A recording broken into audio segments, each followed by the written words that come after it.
আজকে রাতে ডিনারে হবে চিকেন চাও। আর আমি রান্নাঘরে দেখো চলে এসেছি, দেখছি মা চিকেন চাও রান্না করছে। আর এটা হচ্ছে এক মানে ডিম দিয়ে আর কি করে রেখেছিলো, সেটা তুলে রাখলো, ওটা দাদাভাইকে দেবে, দাদা চিকেন খায় না তাই জন্য। আর আমাদের এই যে চিকেনটা মিক্স করছে। হ্যাঁ, চিকেনটা, আমার তো চিকেন চাও খুব ভালো লাগে। অ্যাকচুয়ালি আমি বাইরের চিকেন চাও খাই না, কারণ বাইরের ফাস্টফুড আমার ভালো লাগে না খেতে। আমার বাড়ানো আছে, তাই মা ঘরেই বানিয়ে দিচ্ছে। আর এই দেখো আমার জন্য একটু চিকেন কষা তুলেও রাখছে মা, আমি খেতে ভালোবাসি বলে। তো এবারে চিকেনটাকে দিয়েছে, এবার এটাকে মিক্সড করে নেবে মা। হ্যাঁ,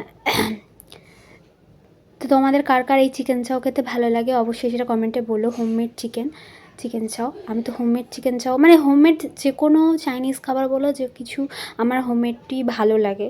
আমি বাইরের ফাস্টফুডটা একটু কমই খাই, কেননা তেমন শরীরের পক্ষে ভালো না খাওয়া, আর ফিগারটাও মেনটেনই রাখতে হয় ওই জন্য।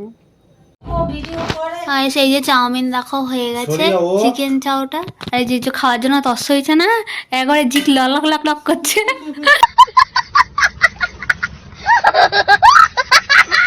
ঠিক আছে, এই যে চাউমিন হয়ে গেছে, এখন আমরা খাবো। আর ওদিকে নিজের দিকে দেখো কষাটা ছড়িয়ে রেখে দিয়েছে খাবে বলে।